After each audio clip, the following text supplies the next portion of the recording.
கண்களை மூடி நாம் எல்லாரும் இருக்கிற இடத்துல கண்களை மூடி நாம் ஜெபம் செய்வோம். எங்களை அதிகமாய் நேசிக்கிற அன்பு இந்த பரிசுத்தம் நல்ல பிதாவே நன்றியோடு துதிக்கிறோம் சொல்கிறோம்ப்பா. உங்க பாதங்களை அர்ப்பணிக்கிறோம்ப்பா.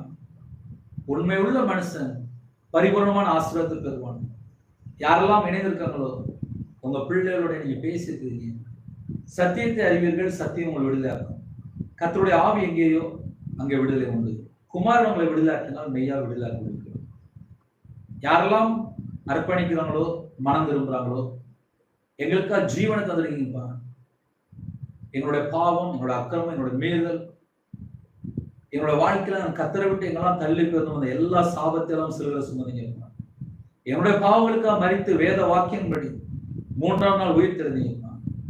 யாரெல்லாம் இணைந்திருக்காங்களோ உங்களுடைய ரத்தத்தினாலே கழுவி சுத்திகரிங்க. உங்களுடைய தழும்புல கரத்தினாலே ஒவ்வொரு குடும்பத்தையும் தொட்டு சுகமாக்கித்தாங்க, விடுதலை தாங்க, ஆசீர்வதிங்க, தீர்காயுஸ் தாங்க. உங்களுடைய வார்த்தைக்கு நாங்கள் கீழ்ப்படிந்து எல்லாரும் மனம் திரும்பி நாங்கள் எல்லாரும் நித்திய ஜீவனுக்குள்ள வரணும். இந்த பூமியில ஆசீர்வதிக்கப்பட்ட சந்ததியா இருக்கணும்.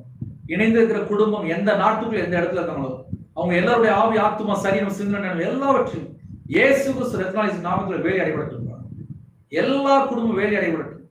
ஒவ்வொரு குடும்பத்தையும் கர்த்தர் ஆசீர்வதிங்க. அப்பிரயோஜனமான ஊழியக்காரன்ப்பா அர்ப்பணிக்கிறோம்ப்பா. தேவன் அபிகப்ப மினிஸ்டர் அர்ப்பணிக்கிறோம்ப்பா. ஒவ்வொரு குடும்பத்தையும் அர்ப்பணிக்கிறோம்ப்பா. இணைந்திருக்கிற எல்லா குடும்பத்தையும் உங்களுடைய சமூகத்தில் அர்ப்பணிக்கிறோம்ப்பா. எல்லா குடும்பத்தையுமே கர்த்தர் ஆசீர்வதிங்க. பலனிலை திறந்து, பண்டசாலை திறந்து, சம்பூர்ணமா திருப்தியா கர்த்தர் நிரப்பி ஆசீர்வதிங்க. உண்மையா வாழ்ந்து ஆசீர்வாதம் பெற்றுக்கொள்ள கர்த்தர் கிருபை செய்யுங்க. உங்க ஜீவன்களை அர்ப்பணிக்கிறோம். துதிகான மகிமை எல்லாமும் ஒருங்கே செலுத்தும். இயேசு கிறிஸ்து பிதாவே ஆமென். தேவனுக்கே மகிமையுள்ளதாக. கர்த்தர் தாமே உங்களை உங்கள் குடும்பத்தில் சகல காரியத்திலும் சம்பூர்ணமாக திருப்தியாக கர்த்தர் கூட பரிபூர்ணமாக ஆசீர்வதிப்பாராக. ஆமென்.